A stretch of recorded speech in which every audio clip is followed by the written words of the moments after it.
county commission meeting. Denise is in here, right? Because she said she was at a county commission meeting, but she said she'd call if she wasn't gonna be here on time.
We're just waiting a few minutes for Councilor Benavides and Councilor Rodriguez.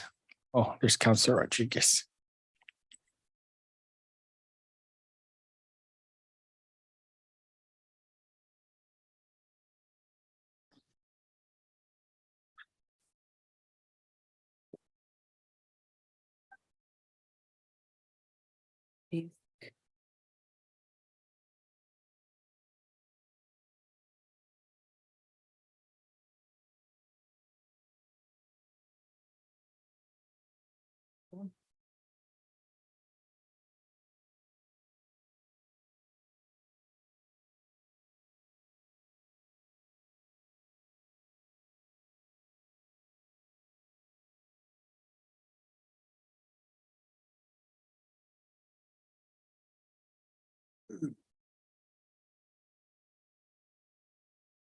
Theirs is pretty bad, but not like this. I'm gonna take it that she won't be here till 6:30. Yeah, Councilor Benavides. She was presenting this evening at the Board of County Commissioners. Are we ready, Ms. Garcia? Yes. Okay, good evening. Good evening. I'm going to call this meeting to order. This is a regular meeting of the Espanola City Council for Tuesday, July 25th, our second meeting of the month for July. Would you all please stand and join me in the Pledge of Allegiance? United States of America, and to the republic for which it stands, one nation, under God, indivisible, with liberty and justice for all. Councilor Aaron Salazar will lead us in invocation this evening. Thank you, Lord Jesus. We pray for wisdom, for strength, for courage to do what is right and good for all citizens. May we put the interest of others above our own. May we act with love for the common good, Lord Jesus. May we be good neighbors, recognize each other in your image and every person here. Amen. Amen. Ms. Garcia, would you please call the roll? Mayor Pro Tem Peggy Sue Martinez, Honored to be with you all. Councilors Dennis Tim Salazar, Present. Justin Salazar Torres, Present. Manuel J. Martinez, Present. Dorothy D. Valdez, Present. Aaron J. Salazar, Present. Nanette D. Rodriguez, Present. Councilor Benavides will be joining us later this evening. She did indicate that to me and okay, we have a quorum. yes. Okay, we do have a quorum. Members of the governing body, you have the agenda before you this evening. I am recommending the removal of items A, B, and C. So moved. Motion to approve the agenda. Also, Mayor, question on A, because we did go into executive at the follow-up meeting last night concerning this issue. Is it necessary to go in again on that item A under executive session? Mr. Rennick. Okay, Thank you, sir.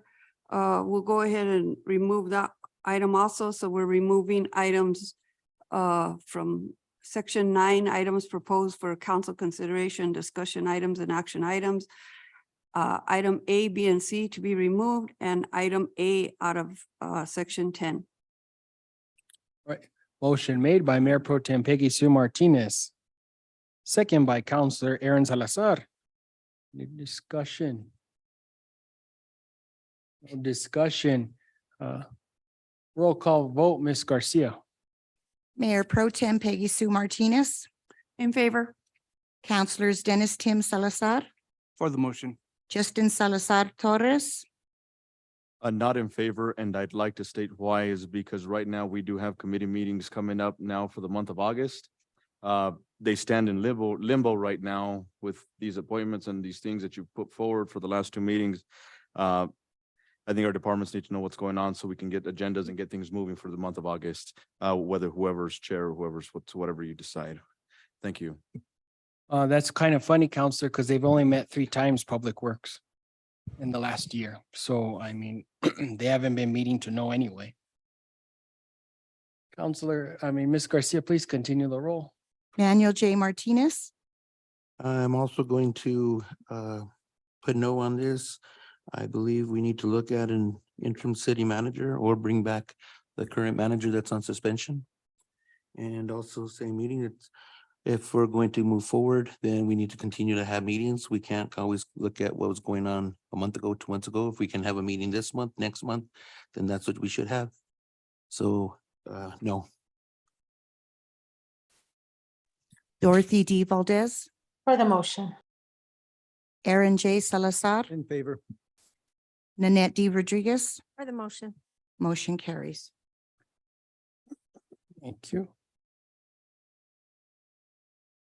Yeah, you need to announce the vote. There are 2 noes and 4, 5, wait, 1, 2, 3. I didn't hear Counselor Dennis Tim. I'm sorry. You did vote? Yes, okay. So, yes, 2 no, 5 yes. two no, 5 yes? Correct. All right, thank you. Moving forward, members of the governing body, you have the consent agenda before you. It's April 11th, 2023 City Council meeting minutes. Motion. Motion to approve the consent agenda as presented. Second by Councilor Nanette Rodriguez. There's no discussion on the consent agenda. Ms. Garcia, would you please call the roll? Mayor Pro Tem Peggy Sue Martinez, In favor? Councilors Dennis Tim Salazar, For the motion. Justin Salazar Torres, In favor. Manuel J. Martinez, For the motion? Dorothy D. Valdez, For the motion. Aaron J. Salazar, In favor. Nanette D. Rodriguez, For the motion. motion carries. Moving on, public comment, Ms. Garcia.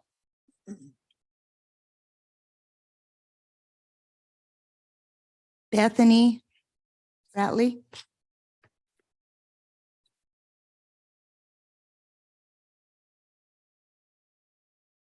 Good evening. Just a few things that I need to ask.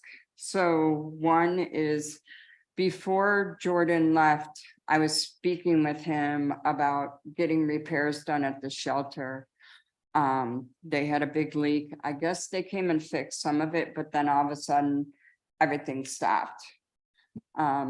Their kennels aren't closing properly, which is of course not a safety issue. We all know kennels don't close properly. That means a dog can get out and run the shelter while the shelter is closed. Also, I listened in last night and I must have come in at an opportune time because I heard you, John, say you can't set up these non-for-profits for failure. But the problem is I know that people at the Humane Society has reached out to the city asking if you guys were willing to come in, take a tour, spend the day there, volunteer, play with some kittens, play with some puppies. Nobody has responded yet. And then, so I know that the chief and I have been talking, he's unfortunately not here tonight, about a second ACO. A second animal control officer is extremely needed. You can ask John where I had to go to Fiestas to help them get a stray dog that was found. And nobody there had a scanner to be able to scan the dog to even see if the dog had a microchip. Luckily, I was able to get the dog in the shelter that night and the owners came because I made multiple posts on Facebook. One, I'm willing to, and get the shelters help, we are willing to donate microchip scanners to the officers and to the fire department. Secondly, we would like more support from the city, like come on out, check it out, see what they do and on a daily basis. I've heard people say that, oh, the city donates this amount of money, but I will tell you that the shelter spends a lot more money than they are even given. Thank God for amazing donations and donators. Think about the amount of animals you would have running these streets if they didn't have that free spay neuter vaccine clinic.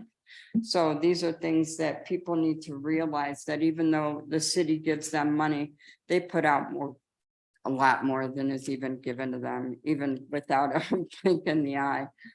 So that needs to be reminded. I also would like the city to work with us on making posts about spaying and neutering, the free spay neuter clinic. Unfortunately, there's been a very big rash of kittens going crazy. And a lot of them are coming in sick. Same thing with puppies. The city needs to know that that's offered, because when I tell people, they're like, oh, I didn't know. So maybe if you guys start posting it on Facebook or on your websites, helping us promote that and the vaccine clinics, because it's very important to keep. Otherwise, they're coming. Thank you, Bethany. Stephen? Okay. You guys were talking about EPRA requests yesterday in your budgets. You know why you guys are getting so many? Because you're lying, you're lying, you're lying, you're lying, you're lying, you're lying, you're lying, you're lying. Everybody here is lying and covering stuff up. You guys are hiding EPRA requests, and that's a violation in the Open Meetings Act. You guys know that. I asked for a lot of information. It's being backpedaled and backpedaled and backpedaled and backpedaled, and extension after extension after extension after extension. That's a big no-no. You guys all know about public records, Freedom of Information Act. You guys all know the Sunshine Law. You guys are asking for additional help. There's two people there. She's doing all the work. She's just supervising. That's not how it should be. It should be a team play. They should both do the work instead of one person doing everything. There's no RFG for the attorney. There's no contract. There's no nothing regarding the attorney. That has to be public record. Was it a contract? Was it a city employee? Or what is it? You know, I don't know why your guys' salaries has to be hidden. I don't know why your salaries can't be released. I got them. I just got them when we did the budget report. They couldn't give me that through EPRA. I don't see why not. It's public record. 99.9%, whatever's done in municipality throughout the government is public record. We have public record. We're entitled to that. So for you guys to hide it and not do it and fuss about it, you guys got to make sure all your I's are dotted, your T's are crossed, because shit's gonna hit the fan. And when shit hits the fan with you guys that are involved in this shit, that we're about to expose each and every one of you and hold every one of you guys accountable since you guys took office. Just remember, you guys did it to yourselves. We're just publishing the information out there. So another thing, finance committees, you guys got to get this thing on the roll, or else you guys are gonna lose all kinds of money. You know, like Justin said, Justin's right. You can laugh all you want, bro. You can laugh all you want, make your little faces, but Justin's right. You need to have meetings. You need to have these things going on. You can't just sit back and relax and let the money play and come in and come and go. You gotta do that. Justin's right, Manny's right. Whoever voted yes, that's just stupid, because you guys are gonna lose money. Tonight, you guys are gonna approve this budget just to get DFA. I got DFA on the hotline, and I can call them right now and tell them not to give you guys any money because you got to fall in time. Just so y'all aware of the stuff that I do. Okay, I hold government accountable throughout the whole entire United States. because this is my backyard and there's some shady shit that's going on here and that has been going on for quite some time.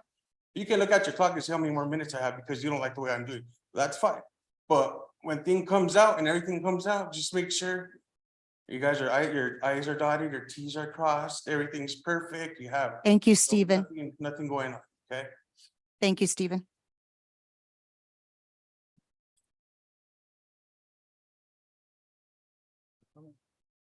That would be it, Mayor. Thank you. Moving on, Councilor comments. Councilor Justice Salazar Torres. Thank you, Mayor. I'd like to request that any emailed public comments be read during city council meetings if possible. Just because we've got folks that may be at home and are hindered and can't come and their voice isn't being heard just because it's being emailed. And then again, it's concerning that we're passing up these appointments or approvals of interim city managers, committees and whatnot. I get it, but we're coming up at the end of the month and our meetings are coming up. So I'd like to give the respect to whether it be Councilor Salazar or myself as a chair, that way he has guidance and whatnot, so he can prepare for this upcoming meeting that's coming up. Also, I guess I can get to this when we get to that discussion item, but that is all. Thank you. Any other councilors have comments? I have a comment. Mayor Pro Tem Peggy Sue Martinez. You know, before the meeting, I asked the mayor to remove the two appointments for changing out the chairs of finance and public works, because I feel like it's important that we all try to work together, even when there's frustration and even when there's judgment. I, for one, have had plenty of concern about the lack of finance, not only finance board, but finance committee not meeting on a timely fashion, and public works only having 3 meetings over the last year under Justin's leadership. I asked him to remove those because I felt that it was important for us to try and get through this budget issue without throwing arrows at each other during this meeting. But it doesn't seem like we can function as a group because we're so busy trying to figure out the madness. Public Works is serious entity, the committee's serious. There's a lot going on and a lot not going on that we just absolutely have to have the committee meeting. The meetings are by ordinance monthly. We're supposed to meet monthly every month, no matter what. The city manager should attend every single one of those meetings, as well as the staff that is affected by whatever committee. When we don't have meetings like that, there's a lack of information, there's a lack of knowing what's happening, and things just get lost in the wayside. So, and we've seen it. We've seen projects that have not really moved forward. One example would be State Road 76. Another example is Calle Miramontes. Another example is East Pueblo. These are all projects that Public Works should have a pulse on and know exactly what's going on and be pushing these things. I chair public safety. We have never missed a meeting. We have a meeting no matter what. If there's no quorum, if we have 2 members that are absent, we still meet for information purposes. It's hard. The staff is tired by the end of the day. It's not easy, but we get here and we do it. We get through it.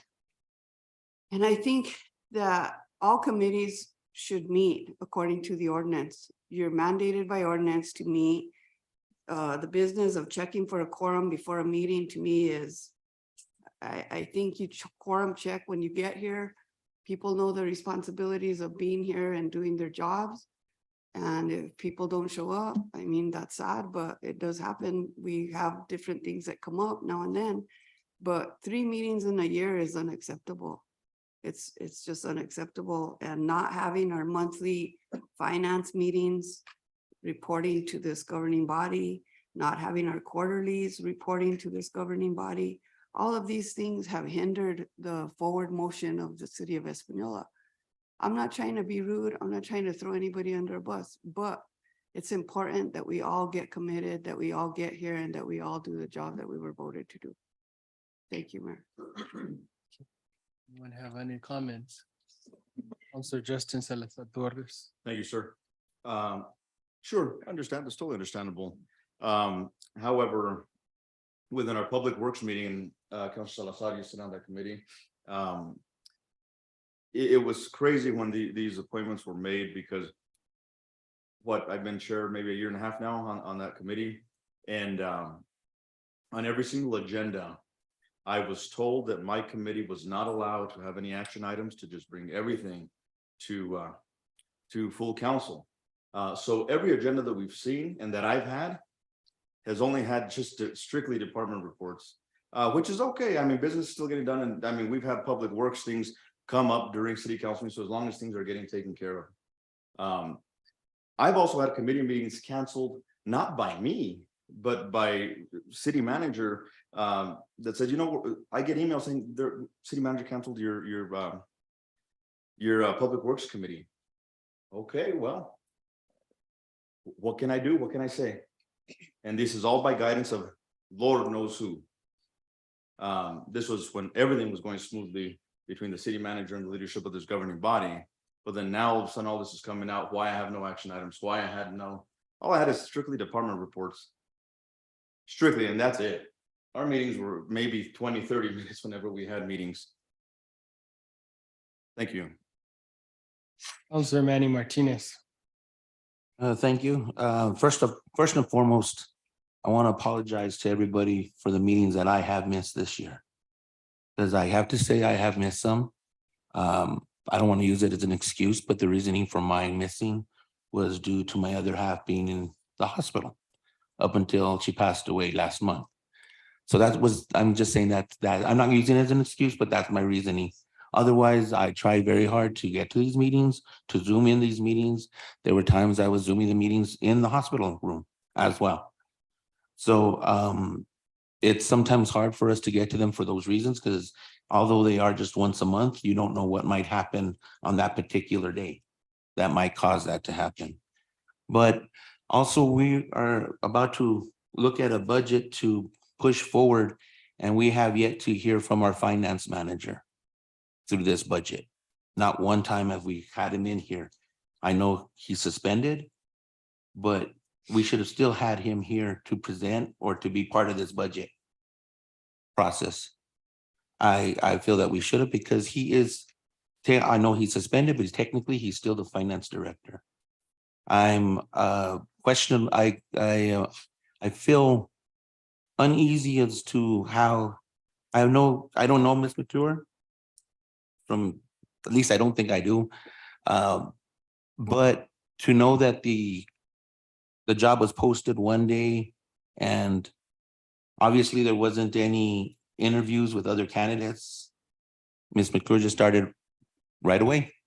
So that, to me, that's a question in my mind, how that happened and why that happened. And at that point, the finance manager wasn't suspended.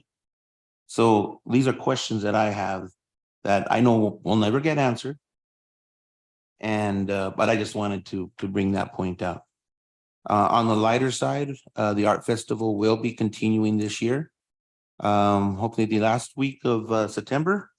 So I urge any artists that are out there, they can get a hold of myself, or you can also contact Gabriela at the Covento or the gallery at the Covento, and she can get you more information. I just want to make sure I get the correct dates for you. And that is going to be September 23rd and 24th here at the Plaza de Española. And again, it's incredible how much talent this community has in northern New Mexico. It's amazing what some people make. And I'm going to say, 90%, 95% of these artists don't even realize how good they are. And I don't know if maybe that's what makes their art so incredible, because they do it out of the love that they're doing, that they don't realize how talented they are. And most of them don't even know what they can go for with a lot of this art pieces. You can pick up an art piece for $50, $75 at the art festival. that in Santa Fe might sell for $500 or $600. And I'm not joking. That's the art and the beautiful people of this valley of what they can make and what they can accomplish. And I still feel that, agriculture and art are the future of this community. With the thousands of people that go through Espanola, we really need to focus on what's going to keep these people coming and spending money here, because that's what this budget is all about. GRT, spending money. And I think that's something that we need to really look at, is more art galleries, more sustainable within our community for our own people to be able to make this money. And at the same time, the city thrives financially through GRT. Thank you. Councilor Mayor Pro Tem, and then we'll come back to Councilor Salvatore. He had his hand up first. Okay, Councilor Salvatore. Thank you. Also, planning and land use, I believe, falls under public safety. Over the last 3-4 months, I guess I should public safety committee, let me rephrase that. Over the last few months, I have had a couple developers reach out to me saying that they've had so many issues trying to get things done through planning and land use. Espanola needs to be friendly with this stuff, because that's why people don't want to do business here. And we're having developers that have had, 15, they've had 15 steps completed. They're almost at the finish line, and now they have to restart everything in their development process through planning and land use. I really hope that we can nip that and help these developers out, because that's better for our economy, better for everything here in the valley. Thank you. Mayor Pro Tem. Planning and land use does not report to Public Safety Committee, as when Jordan came in, he removed them from my peer review. So all I have under us is fire department, police department. And we did have Judge reporting to us also. He stated at the last meeting that he would rather report to the full council. I feel like it's important for him to report to committee also, but it's not my call, not his boss. Other thing that I wanted to talk about is I wanted to congratulate the Espanola Police Department on their recent FBI warrant arrest. That was pretty impressive. And I also would like to thank the Espanola Fire Department. Friday night, a very close friend of mine was involved in a really bad accident up here. And it was actually Nana Becky. And she went off the road and went into the arroyo, and they were actually stuck in the vehicle and could not get out of the vehicle. They had to break the windshield to get them out. So I just wanted to say thank you guys for the job that you do. She's fully recovered and doing much better. I saw her today, and she has nothing but respect for you guys and the work that you do for them. So thank you. Councilor Rodriguez. I just wanted to add, since we're discussing committee meetings, that the Community Services Committee has held all of their meetings for the exception of 2, I believe, Councilor Martinez and Councilor Salazar. So we try to meet regularly, and we invite the community to attend our meetings. With that said, I also would like to share that on August 5th, the Fire Department and the Community Services Department is having a pool party at the Ranchitos swimming pool. There'll be free admission to everyone, hot dogs, as long as you bring a backpack with school supplies. So help us with this drive. Any of those counselors that would like to volunteer, or the public that would like to volunteer, please come forth. Maybe speak to Wickersham or to Ashley. Thank you. Councilor Manny Martinez. Thank you, sir. I just wanted to give a thank you to Joanne and Lolo Medina for a successful lowrider day this past weekend. They had very many vehicles and attendees, and I just want to thank them for that hard work that they did for that day. Also on the note of planning and zoning, I know that I believe it was a few years back, we had we we saw some, I believe it was, I'm sorry, I'm a little bit confused here. There was a double wide that was wanting to be placed in Fairview Lane. And it didn't go through zoning, but then they asked for us to look at it. And it didn't pass. They weren't allowed to put the double wide, I believe, on Fairview Lane. Has the zoning changed? Because I know in that vacant property that they just removed that tin building and almost across House Lane, they put a trailer. So I don't know if the zoning is different in that area or if zoning has changed. But that trailer was allowed in there. Know if it was allowed, or do you know if it was permitted or not? I do not know. I just know that they cleaned up the property. I passed there through work and then one day the trailer was there. First there was a motor home like they were cleaning and then the That next. area is zoned ROI. It's zoned ROI and it's not allowing manufactured housing in that area. So what I do know is that the city had a lien because of the airport hangar and because of the home there. This is a situation that should have come to legal. They quickly came in, paid the lien off, and then just started working on the development. And it was during that time frame. It seems like we didn't have one in P and Z. It was brought to my attention about this about 2 weeks ago. And it's amazing how quickly they developed the whole site. Oh, yeah, the trailers there, it's skirted. They already have I mean, it looks like it's been there already for a period of time. So what can we do in a situation like that? That was my question. Yeah. It shouldn't have fallen under the radar, but it did. It did. Because that whole corridor is zoned ROI. I know, right? Can the city do anything at this point? We'll have to have the manager work with Miss Sewell. And for all we know, it might have been administratively approved. I don't know. But it's been amazing how quickly it went up with Oh, the yeah. last. It went quick. They already have it fenced. They have, it looks like they're gonna put an electric gate. Mhm. Anything else, Councilor Manny Martinez? Ms. Baxter? Who wants to go first? No, between Mayor Pro Tem and Councilor Salazar Torres. I'm done. Oh, Councilor Salazar Torres. The meeting. is late. Councilor I just want Salazar. to ask, who does planning and land use then report to? What committee?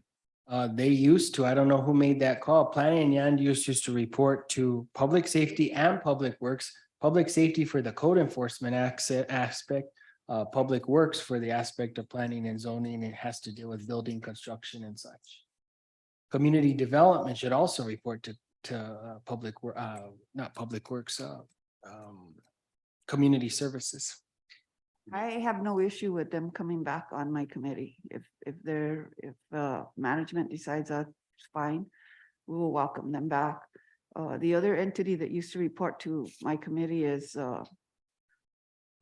Project Race. Mhm. And I haven't heard from them in forever. Yeah. So So, matters from the mayor. Does anyone else have any comments, councilors? It's really important. There's 4 council committees. They're finance, public works, public safety, community services. They've been codified in city ordinance since 1988. They are supposed to meet monthly.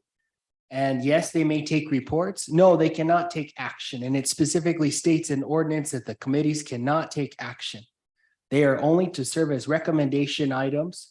The way those committees work is you receive reports from the staff and their associated departments, and you bring those forward to the department, to the committee and such. Or if there's purchases and such, they come to those committees as a recommendation before full council. You may not have recommendations, but you will meet on a monthly basis. It's unacceptable that the committees have not been meeting. I also have been brought to my attention that not only on this instance, you're indicating the manager canceled the meeting. There was another instance that there was a committee meeting canceled for community services by the staff. You as the community services public works chair, you make the call when the committee meetings will get canceled. Staff does not have that authority to supersede a council committee. Council committees come from us, and because you are all ratified and appointed, when I appointed you all back in April 2022 to serve in those committee respective roles. Staff does not have that authority to cancel meetings, and let's make that very clear. I'm tired of excuses of why the committees haven't met, but all I know is that they do need to start meeting. Meeting in a whole year, 3 times. Finance Committee hasn't met since January. Board of Finance only met once in the last fiscal year on April 20th of this past year. That's unacceptable. And that reflects on all of us. Reflects on all of us because I appointed you all and all of you ratified those appointments to serve as committee chairs and service committee members. And I want to make this very clear, and Ms. Baxter as acting city manager, staff has no right to cancel any committee meetings at all going forward. That is a decision that shall come from either the committee chair with consultation with the staff, but absolutely not going forward.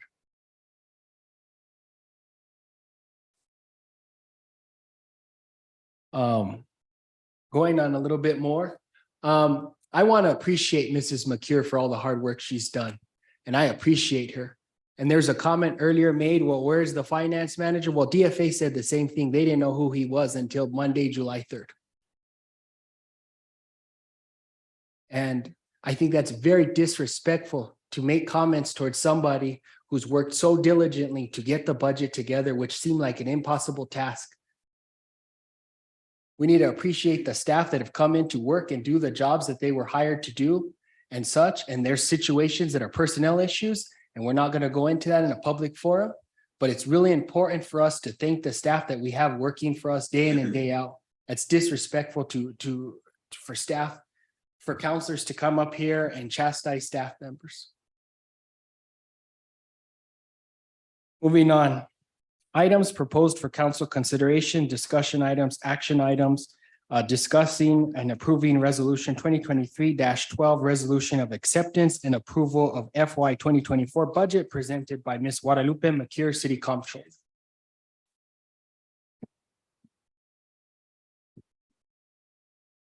Good afternoon, Mayor, council members, staff, and members of the public. Before you have resolution 2023-12 final budget approval for FY 24 for your approval.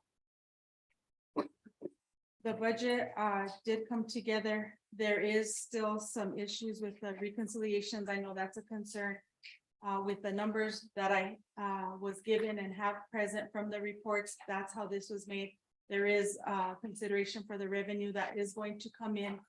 The budget needs were met as the recommendations by the council and the meetings that were had over the 4 nights. I stand for questions. If there's further discussion needed or concerns, I stand for your questions. Motion to approve, sir. For Motion. discussion. Motion to approve for purposes of discussion, Mayor Pro Tem Peggy Sue Martinez. Second by Councilor Annette Rodriguez. Question, please. Mayor Pro Tem Peggy Sue Martinez. First of all, Ms. McCure, thank you for the hard work and your diligence in compiling this budget for us. I appreciate everything that you've done for the city of Espanola. I do have a concern when we're talking about reconciliations and not being reconciled up to date. Can you tell me how you work the cash side of this budget? The cash side of this budget was based on the reports that were in the CASAL. The staff had done the reconciliations up to March. So that was the numbers that I was able to use, the cash numbers based on the March numbers with the expense all the way to June. The revenue, some of it needs to be posted. So we will be able to adjust that at the end with a bar to the council, knowing what the difference will be to get the final number. So the council's comfortable and knows the true picture. So the number that you're sending in for that will be replaced once the reconciliation is brought up to par. Once it's approved, it can be replaced. A bar needs to be done monthly for anything that changes in the city council, in the budget, and the city council has to approve any changes, increases, decreases. So they're aware, and DFA knows that the council with the resolution as the backup knows what's going on in the finances monthly. Okay, in this budget, we talked about the possibility of having an opiate paramedic in the fire department. I have a guest from City of Santa Fe that's currently working the opiate situation over there. We're hopeful that we can use a startup for opiate money on this situation and then apply for the same type of grant that they're utilizing. John, could you please introduce your partner and just give me like 5 minutes of time so that he can explain what he does in Santa Fe so that we'll know what that funding is going to be for, okay? Yes, ma'am. Thank you. DC, can you pull up a chair for the gentleman too?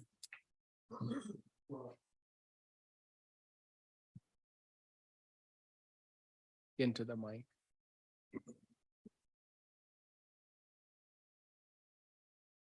Mayor Pro Tem, Acting City Manager, Governing Body, thank you for yielding your time to us.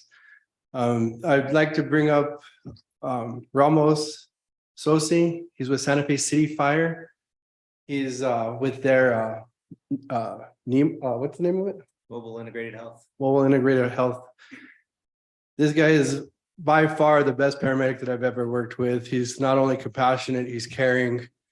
And what he's doing, we save lives every day. This guy's changing lives with this program. And so this is a program that I've wanted to bring to the city of Espanola for a long, long time. With this opioid money, I'm hoping that we can jumpstart it. And then maybe in time, I know they work a lot with grants. So I'm hoping that we can jumpstart this a couple of years, pay for it with opioid money, and then in time get a grant to fund this. So I'm going to turn it over to Ramos Sosi and let him talk about what they do in Santa Fe City. Mayor, Councilor, staff, thank you for having me. I appreciate your attention. You have a lot of very important things to do, but I'm very grateful to talk about this work. I've been in the fire service a little over 27 years. Started as a volunteer. I worked in Pewaukee as a paramedic. I've worked in the city for now about 18 years.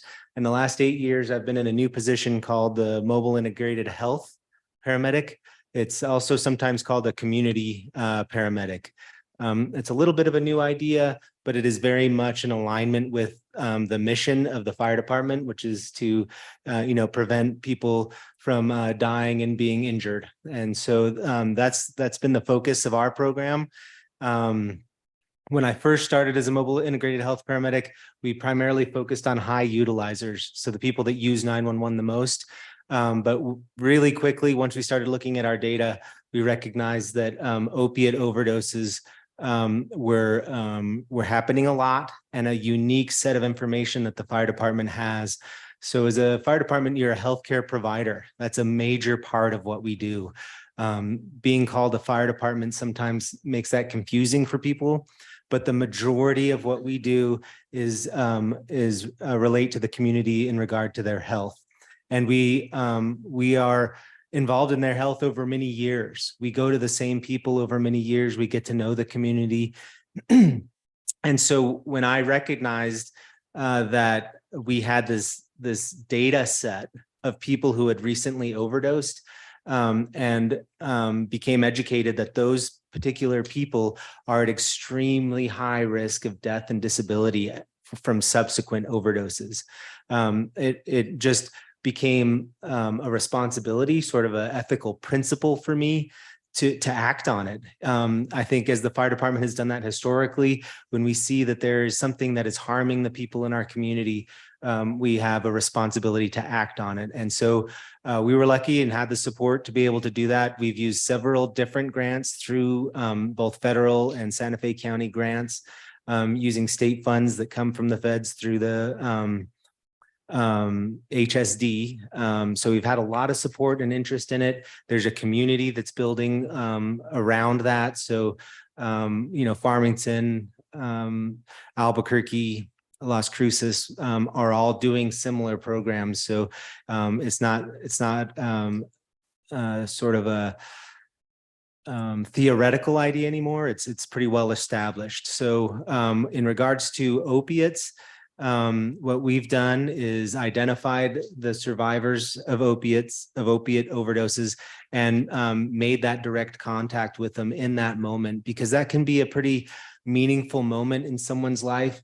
I've gotten to know many people that have opiates involved in their lives, and it spans the entire community. There's not a single person in our community that isn't affected by this particular issue.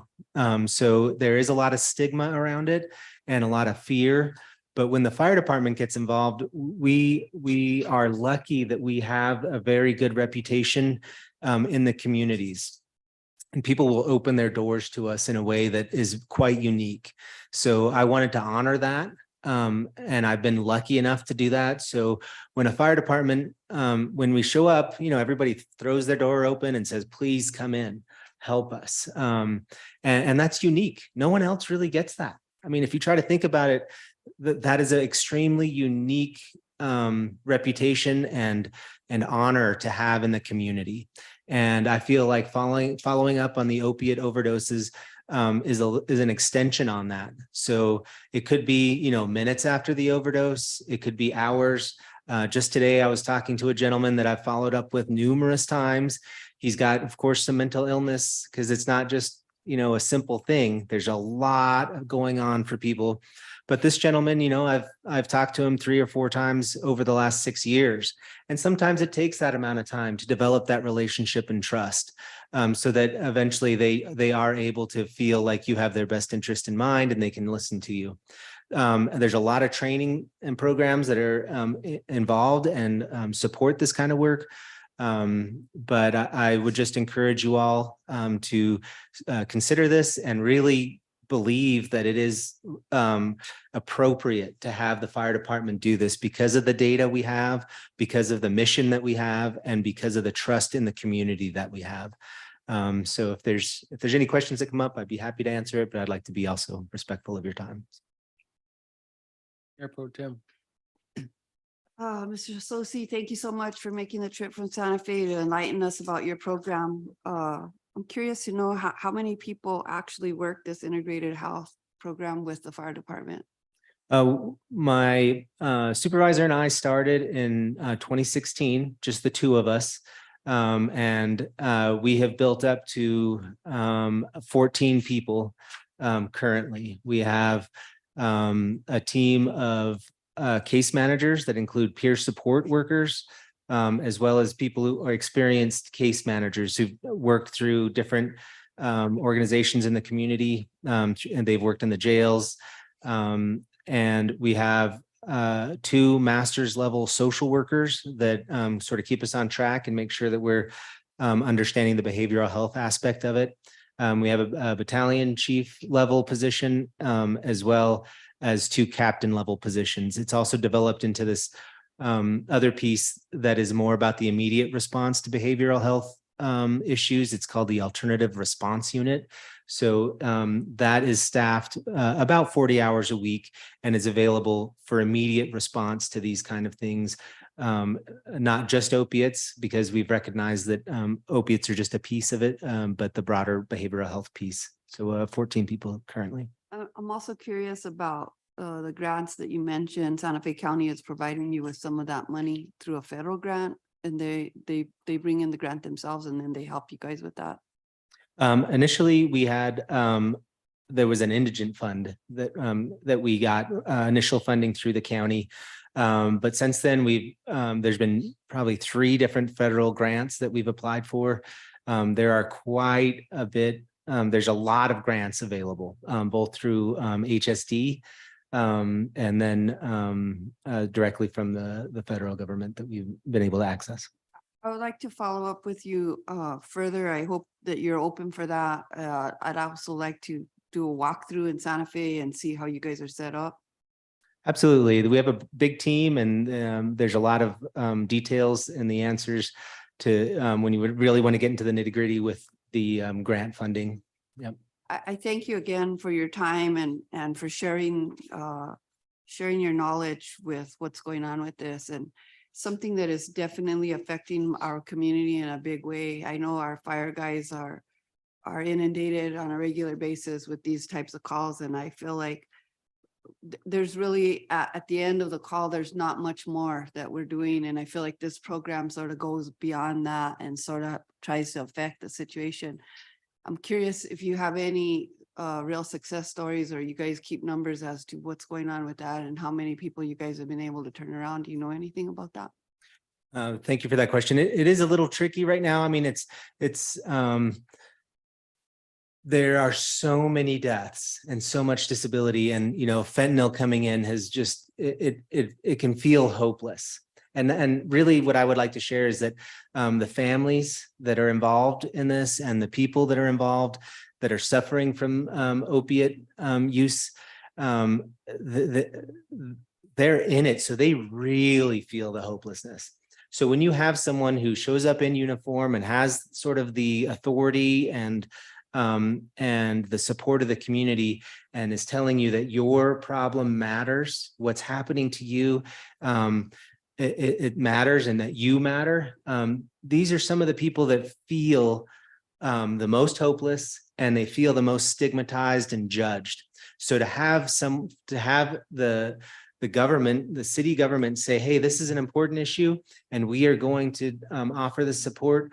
There's innumerable stories of people, both tragic and good, because one of the hardest things that we come across is when we identify people, a lot of them are dead soon after we identify them, because it's such a dangerous list to be on. This is not a list that you want anybody to be on. So what that drives me to do is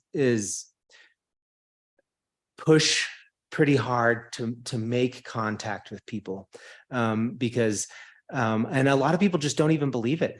When I say, I might spend 4 months looking for someone, and I've left 5 cards at their door, and I've called every number I can find.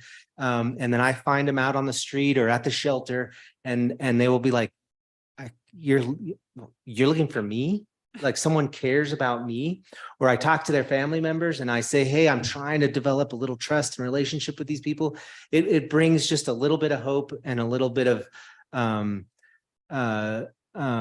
just like they matter. And that makes a big difference to people in their lives. I think you're doing awesome work. I congratulate you on the work that you do every day. I know it could be frustrating because you are losing some of the people that you're trying to affect. That has to be difficult. But at the end of the day, you're making a difference, and I'm hopeful that we can make that same type of difference here in Española. Thank you, John, for connecting us to him, and I'm hopeful. Let's get this rolling. Yeah, so just Mayor, governing bodies, just today, the ladies at the front desk, Macrina called me and said, hey, there's somebody sitting on our couch that won't leave. So I went and approached him, and he had just gotten out of rehab. He didn't know where to go. He was homeless. He had no resources, and it was just sitting there. And this would be a perfect situation for this person. I actually ended up taking him to the homeless shelter because that was the best place I knew where to take him. They were actually having breakfast, so he got to have breakfast and the resources that they offer. But this would be perfect example for this position. They would follow up. They would do what they needed to do with this individual. So. Thank you, John. Your heart is amazing for this community. You always bring initiatives that will help Española and their people. And I can't thank you enough for what you do and what the department does for the city of Española. Thanks.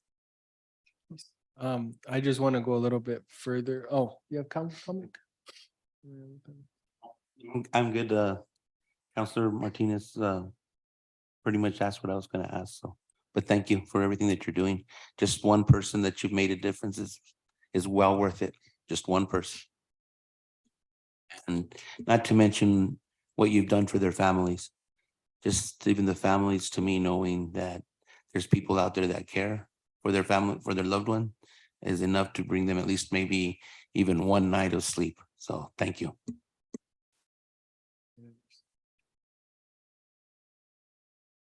Councilor Annette Rodriguez. So thank you, Mr. Sosa, for coming and sharing your program with us. we've been talking about this for quite some time, about how we can pull together resources for our community and for those that are struggling with their ailments, mental health, drug addiction, homelessness, all of that. It's always great to have someone come forth with a program that's already been created and not have to reinvent the wheel. Thank you, John, for making that connection and that partnership. I think it's really important. And I just wanted to commend you and thank you for your service and for helping people in need and the families. And you're absolutely right. It affects the community, not just the immediate family.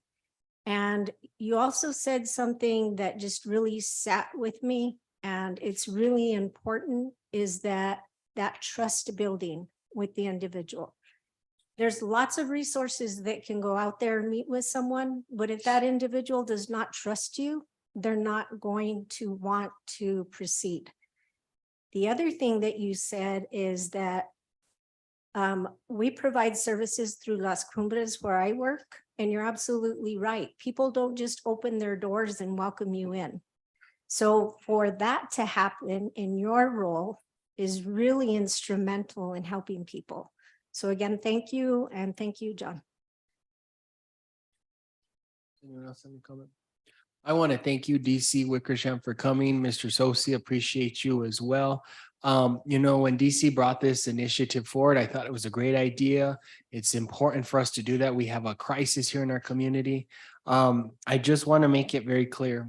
I'd like us to meet next week about the opioids and how we utilize those funds going forward. We have a situation where I don't want commingling of funds, misappropriation of funds. Everything that's going to be supported by opiate money needs to get balanced out of a different budget. And we made that very clear last night. We need to make very clear that everything we're doing, which it sounds like with talking to Mr. Rennick's going to do a full proposal and to assure us that what we bring forward with this paramedic is in compliance with the opioid litigation lawsuit. Because one of the big things is we do not want to get in trouble for misappropriation of funds and utilizing it. And I don't think that this is a situation, but I don't want any questions and such. So we're just going to cross all our T's and dot all our I's about that. I'm going to talk about this later on. Additional, but thank you guys for coming forward. I think it's a great project. I'm excited about this.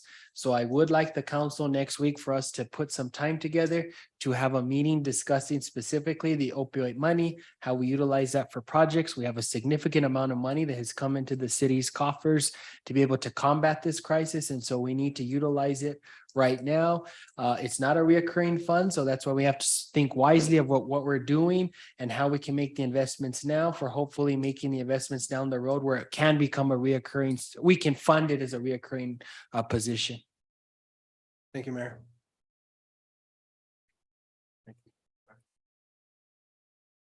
This is McCure. Waiting for any questions. I did actually, on the city manager line item with project race manager, I want that to be removed for right now. Because that was going to be, I would like to recommend that getting removed because that was to be funded from opioid money. And we need to make a discussion and we have to evaluate that going forward. That wasn't going to have any general fund money. And it was not tied to the general fund. Yeah, we need to go back to the drawing board on that and bring that before everybody to make those decisions. For instance, like the paramedic, the police department, all these things. Before we start utilizing that opioid money, we need to make sure with legal counsel that we can utilize the opioid money for everything we're talking about and planning. And that.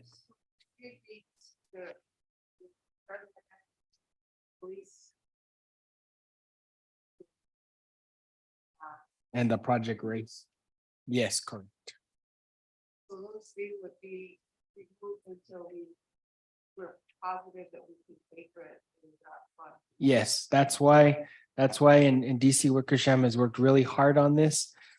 He's going to get together a proposal for Mr. Rennick and Mr. Rennick's going to review it and make sure that we can actually use the money for everything we're talking about with a plan, so we don't run into a situation down the road for commingling funds and misappropriation of funds. Counselor Justin Salazar Torres.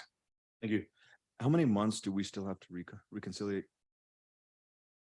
3, April, May, and June. Thank you.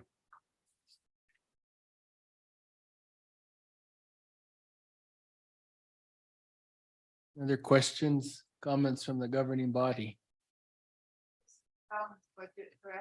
Yes, ma'am. We've talked about having a 60 or 90-day review. I've talked with Councilor Benavides about this.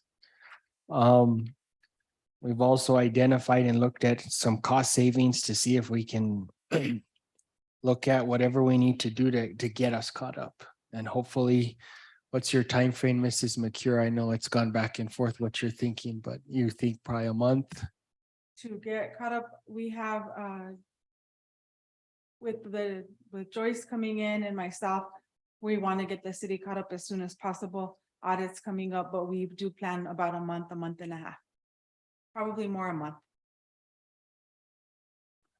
Or less. We're going back to having we're gonna go back to having a quarterly report where the Board of Finance meets on a quarterly basis, and they'll be presenting updates on a quarterly basis. Finance Committee, I've already talked to Councilor Benavides. They will be meeting next month, Finance Committee. Councilor Manny Martinez. Thank you, sir. You mentioned that if through the reconciliation and the numbers, how they probably will change due to that not being reconciliated, that we may have to come back and do some lines on them. Do you have an anticipation of what might change, or right now it's just all in that we have to wait until we see? The reconciliation, the only issue is the revenue is Ms. McCure. the only issue with the reconciliation is the revenue that hasn't been posted. So once the expense is true, so once the revenue actually probably be on the positive, it's just more revenue will be in the books. That's what the only piece that's missing to post that revenue and do the reconciliations. Okay. Yes, sir. Thank you. This is a working up. Yes. Yes. A budget is always a forecast. A budget is a forecast, but DFA does care about numbers. They want to see concrete things. And when we go and deviate from this, they want to see a budget adjustment. Councilor Justin Salazar Torres. Thank you. You kind of answered my question a little bit. We're probably thinking that the revenue will be in the positive. Why is that what?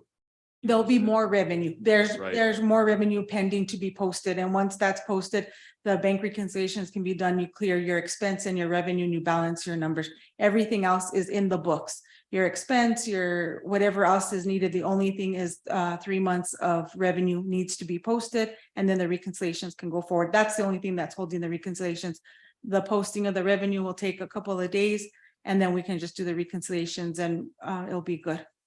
It isn't major, but there's a piece missing of the revenue. That's what's holding back the reconciliation. So my only concern is the word probably, right? Especially coming with finances and stuff like that. Yeah, the revenue needs to be posted, and it hadn't been posted. Ms. Joyce is on board.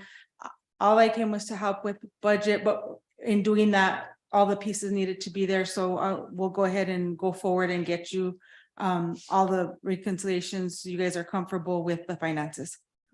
Yes, sir. Councilor Manny Martinez. Thank you. Councilor Martinez asked if this was a balanced budget, and you said correct. Yes. So does that mean balanced with the revenues that we have counted to date? So any revenues coming forward from the reconciliation is going to actually be in the positive for us? Additional, yes, sir.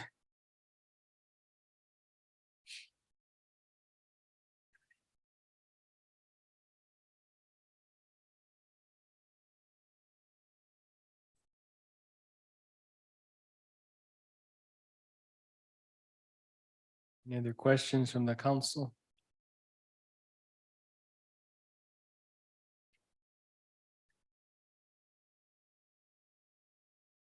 Mayor Pro Tem. I just wanted to say thank you also to you, Mayor, and to the governing body for making the meetings. We had 3 different meetings of staff after work. It's hard. People are tired. We listen to a lot of different departments concerning what their needs are and everything else. And I really feel like the process was pretty streamlined and pretty awesome this year. It's actually been one of the times that I've actually enjoyed it more than most. So I just want to say thank you to everybody that attended the meetings, and thank you again to the entire staff. I know that Ms. McCure, you're on the block, but you don't get away with very much unless everybody in that department is cooperating and giving you what you need.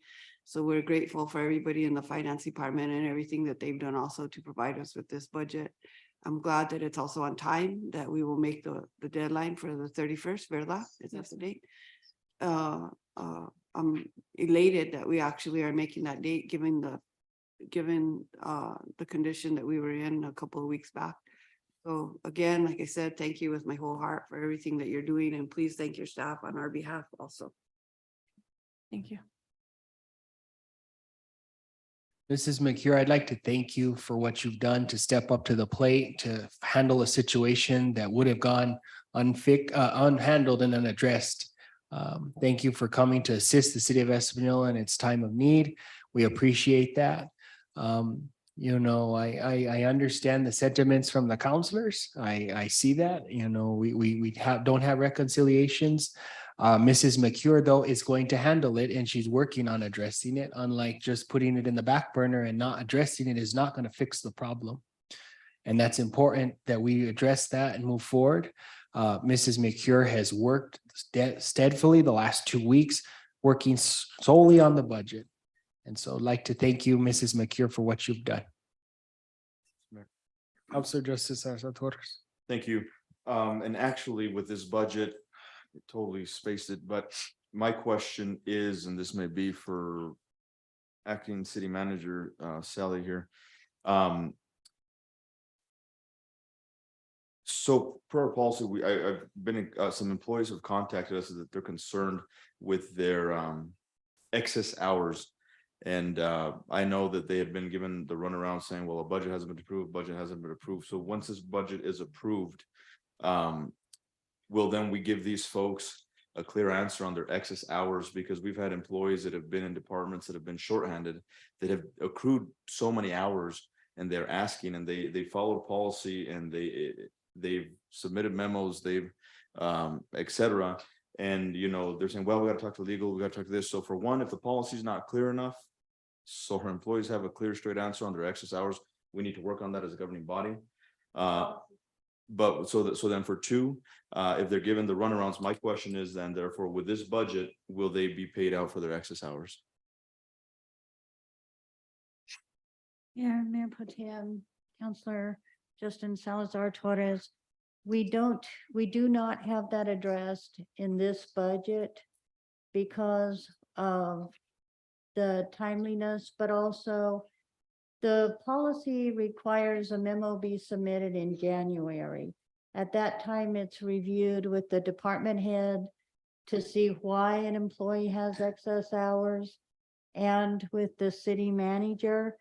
And we never received a clear answer on that. What I would recommend we do is revisit that now that we have a budget, especially since we know that we are continuing reconciliations. One thing we do try to encourage employees, and it's a balance. We want our employees to be compensated if they're not able to use their leave, but we also want a policy that encourages people to use their leave for their well-being and their work-life balance. So I do believe that policy needs work, and I do believe we should review those requests that just sat at the time. I know people are saying it's late and they want to get on with the meeting, et cetera, but I really think that we owe that to our employees to discuss that and figure that out.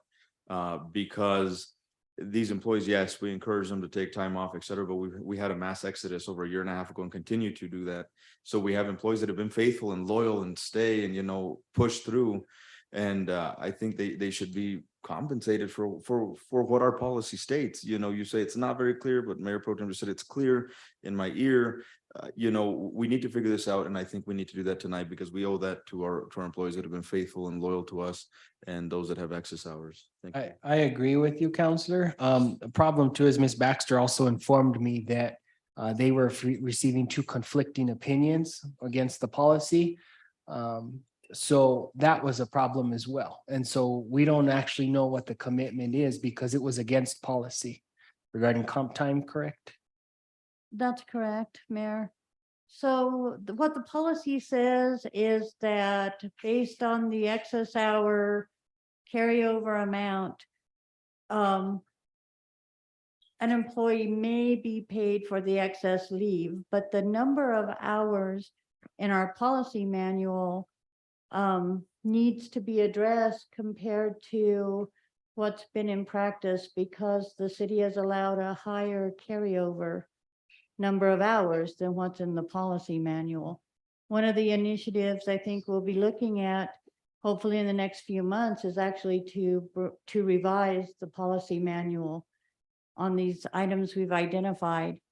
But it's of course, the governing body's pleasure. If you want me to revisit those requests, I'm certainly happy to.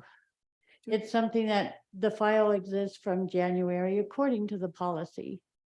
And those requests have been saved.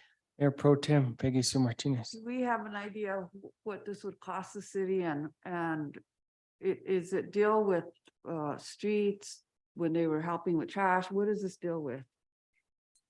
It primarily deals with public safety.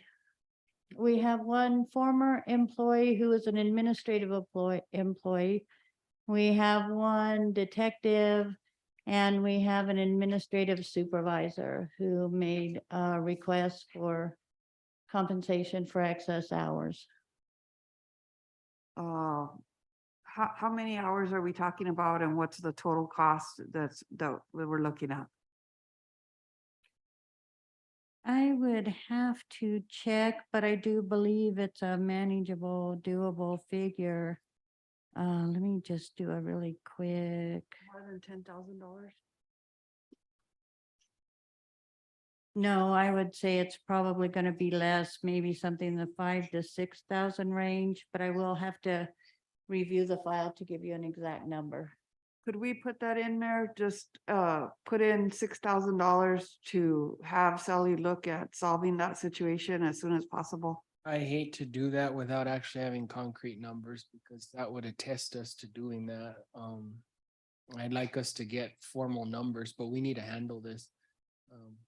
When could we hear this at the next finance meeting? I'm not sure. What do you think, Ms. Baxter? Mayor Pro Tem, councilors, yes, I can have figures for you by the next finance meeting. Okay, that's fine. Councilor Justin Salazar Torres. Thank you, Mayor. You said you want concrete numbers, but we literally don't have a concrete budget without our recons. We have to submit a Right. budget by Friday by law. Absolutely, but I would really love, and if you've only mentioned, if I may, Ms. Baxter, you said it's three people that you know so far, or you know that you since January, et cetera. I don't think it's gonna take long for her to get those numbers. If we may recess for 5-10 minutes to get these numbers, we need to take care of these folks, please. Is that something that you can do, Ms. Baxter, right now? If it pleases the governing body, while the governing body's in executive session, I'd be happy to go and see if I can get those numbers. I just need to make sure I have the full file returned to me, but I would be happy to work on that during executive session if that would be suitable. A motion to hold up on the discussion and approval of the resolution acceptance of the. I don't think you need to do that. You've already got a motion and a second on the table. Yeah, but we're not gonna vote on it and we're gonna go on to the next item. You don't need a motion to say we're gonna hold off. You just need to say, We're just gonna state recess. that you're going to. Recess. Well, let's just go on to the executive session and she can do that while we're in We there. have a motion and we have a motion and a second on the floor right now to review and adopt the budget. Right. So right now, that's the motion that currently exists on the floor. So you probably should vote no Okay. on that motion, Or can we just motion to table? not when you have a motion second. Yeah, but motion to table always takes precedence over all other motions on the floor. The motion to table would just mean to table it after the executive session. Yeah. That's fine. Motion to table always takes order over all other motions on the table. I'd like to make a motion, Mayor, to table until after our executive session. Second. Motion made by Councilor Justice Salazar Torres to table action item D till after executive session. Second by Mayor Pro Tem Peggy Sue Martinez. Any discussion on the motion to table? Then being none, Ms. Garcia, would you please call the roll? Mayor Pro Tem Peggy Sue Martinez, Favor. Councilors Dennis Tim Salazar, For the motion. Justin Salazar Torres, In favor. Manuel J. Martinez, In favor? Dorothy D. Valdez, For the motion. Aaron J. Salazar, Favor. Nanette D. Rodriguez, For the motion. motion carries.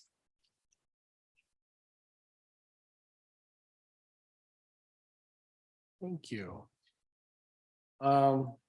Sounds like it's the pleasure of the council to enter into executive session. Notice is hereby given that the mayor and the governing body of the city of Espanola will enter into session in accordance with the next Open Meetings Act. Action items, forgive me, not action items, discussion items pursuant to New Mexico Open Meetings Act, Section 10-15-1H, subsection 2, limited personnel matters, interview of interim city manager. C, discussion pursuant to NMSA 1978, Section 10-15-1H7, pertaining to threatened or pending litigation subject to the attorney-client privilege, proposed opioid settlement agreements with Walgreens, Hikama Pharmaceuticals, Amneal Pharmaceuticals, and KVK Tech. Also discussion of interim city manager, sir. I just did that. Oh, I didn't hear you. I'm That's sorry. okay. I'm sorry. That was the first one I read. Motion to enter into executive session, sir, as stated. Motion to enter into executive session, Mayor Pro Tem Peggy Sue Martinez, second by Councilor Annette Rodriguez. Ms. Garcia, would you please call the roll? Mayor Pro Tem Peggy Sue Martinez, Yes, ma'am. Councilors Dennis Tim Salazar, For the motion. Justin Salazar Torres, In favor. Manuel J. Martinez, For the motion? Dorothy D. Valdez, For the motion. Aaron J. Salazar, Favor. Nanette D. Rodriguez. For the motion. Motion carries. They got an executive session.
Can a device smaller than a lunchbox really blast enough cold, fresh air to keep your home cool this summer?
Right.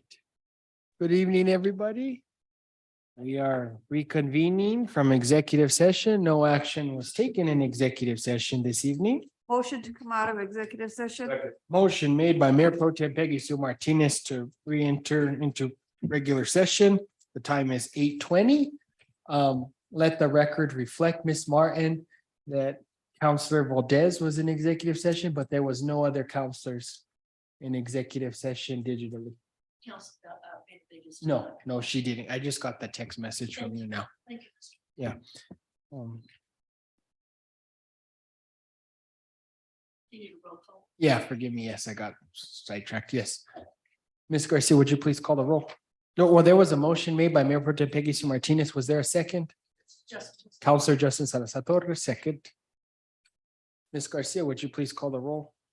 Yes, Mayor Peggy Sue Martinez, Mayor Pro Tem Peggy Sue Martinez, In favor. Councilors Dennis Tim Salazar, For the motion? Justin Salazar Torres, Yes, please. Manuel J. Martinez, For the motion? Dorothy D. Valdez, For the motion? Aaron J. Salazar, In favor. Nanette D. Rodriguez. On the motion. Motion carries. All right, thank you, members of the governing body. Gonna go back to action item D. Discussion approval resolution 2023-12, resolution of acceptance and approval of FY 2024 budget presented by Ms. Guadalupe McCure. There was a motion and a second originally, but we're gonna, because it was tabled, we have to go back all over again. I'll remake the motion and I want to hear back from Ms. Baxter concerning Mr. Salazar's concern. Okay, motion made by Mayor Pro Tem Peggy Sue Martinez to adopt resolution 2023-12. Second by Councilor Justin Salazar Torres. Under discussion, Ms. Baxter. Mayor Pro Tem, City Sally, Councilors. pull it closer. Mayor Pro Tem, City Councilors. We have 4 current employees whose payouts would total $6,514.96. We have 2 former employees. If they were included, that would be an additional $3,715.92. Honorable Mayor, if I may, I'd like to amend my if Council, excuse me, Mayor Pro Tem Peggy Sue Martinez would also make this amendment as well, in agreement that we please apply this budget to this approximately $9,000. If we include the 2 former employees, the 2 who no longer work here but did in January, it would be a total. Ms. Baxter. I'm echoing or something. Councilor Salazar Torres made a motion, but it hasn't been seconded. No, the motion was made by Mayor Pro Tem Peggy. Yeah, he asked for a friendly amendment and yeah, he's clarifying what his motion I is. need to hear her. Yeah, If we include current and former employees, the total is $10,230.88. If we include only employees current as of today, that would be $6,514.96. Ms. Baxter, of the former employees and these employees, these are all legitimate hours that they were forced to work. Mayor Pro Tem, City Councilors, these are hours that were excess as of the beginning of the calendar year for both current and former employees.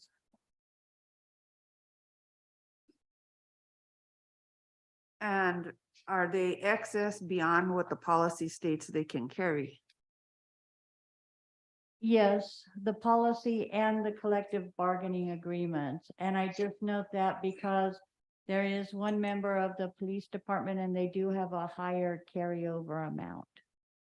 And even he is beyond that higher carryover. That is correct. And the reason that they were forced to work was because of short staffing? I cannot confirm that. This one particular individual had not used any annual leave for the entire for about since April of the prior year, so it'd gone about 8 months without using leave. So I'll just say I can't speak to that part. I know that there's situations within the fire department and the police department where, especially in the police side, where officers have leave available to them, but they really can't take it because they leave another officer on duty alone, or there's a risk for the rest of their coworkers. So I understand that, but I also feel like the policy needs to be worked on, because I'm fearful that we do this now and then we open up a can of worms for the future. So I'll yield to Che and see what his opinion is on this. John, please. Mr. Rennick.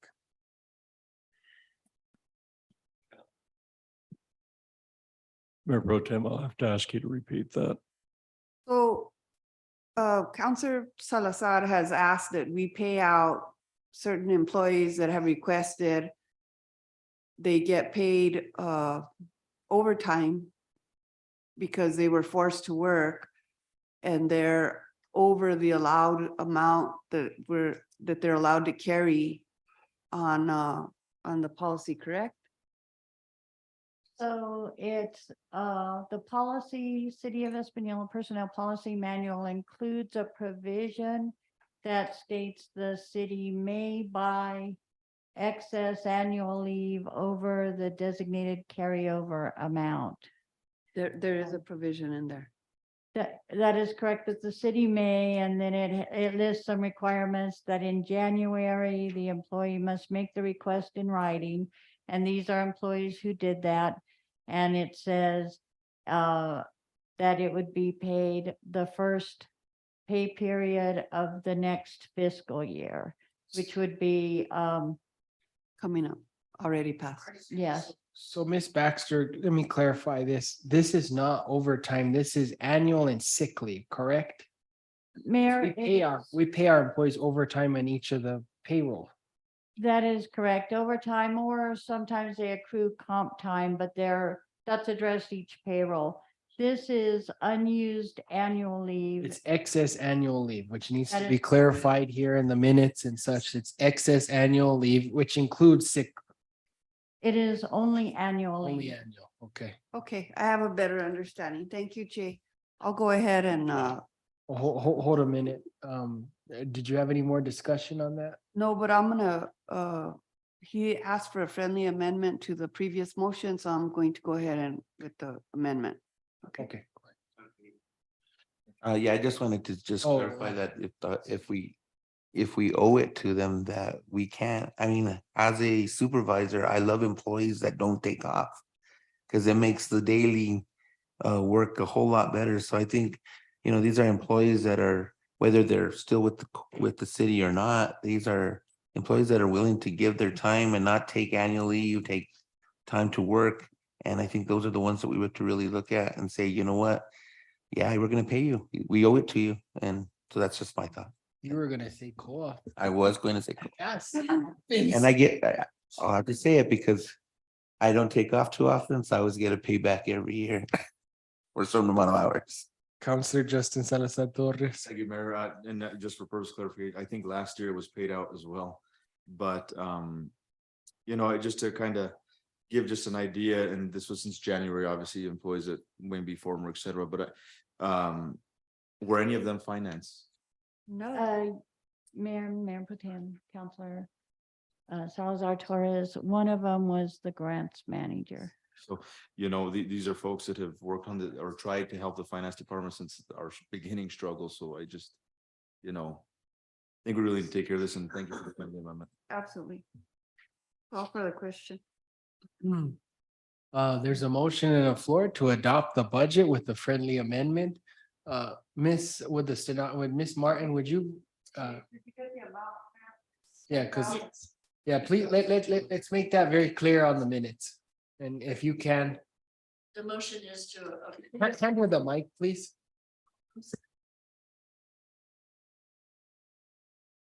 The motion that the pro tem made and that just Councilor Salazar seconded is to and that was amended, is to approve the FY 24 budget with the amendment that the annual leave be paid to the employee, current employees and former employees in the amount of 10,000, yes. 10,230. Yes, now I have it. I just had to get. Okay, we have that documented and reviewed. And Is a just for motion- purpose of clarification, Justin Salazar Torres, because we got, 3 other Salazars on there. Does anybody? It'll be This is just tough. Salazar Torres in minutes. I don't want anybody else to get blamed. There's a motion, a second on the floor. I think everyone understands now the motion as it stands, correct? Is the council Yes. in agreement? Yes. All righty then, folks. With no further discussion, Ms. Garcia, would you please call the roll? Mayor Pro Tem Peggy Sue Martinez, Favor? Councilors Dennis Tim Salazar, I would like to qualify my vote. I've been wrestling with this, but although I do want to thank Ms. McCure and the finance staff for all their hard work, I do know there is a looming deadline of what is it, July 30th? Friday. To DFA. I just cannot in good faith support this budget. I am not comfortable with it, therefore I am against the motion. Justin Salazar Torres, And I do apologize, but I do have a question regarding this. When will we be paying this out? For these employees?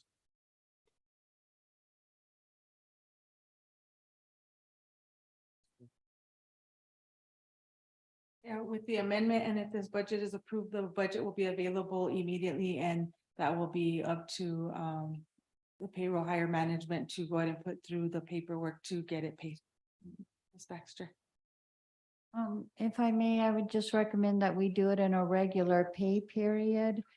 So that the current employees, because we just do a single batch upload, so it could be in the next pay period.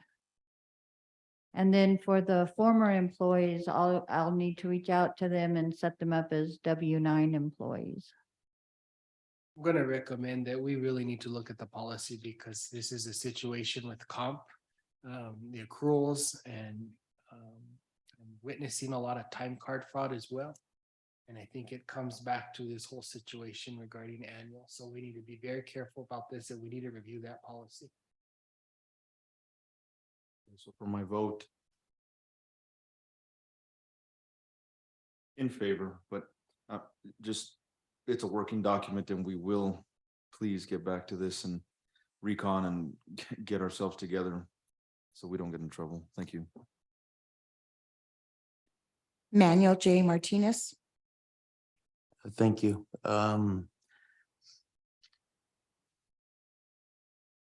I too have had some concerns with this not. I do thank you for the work you've done, ma'am.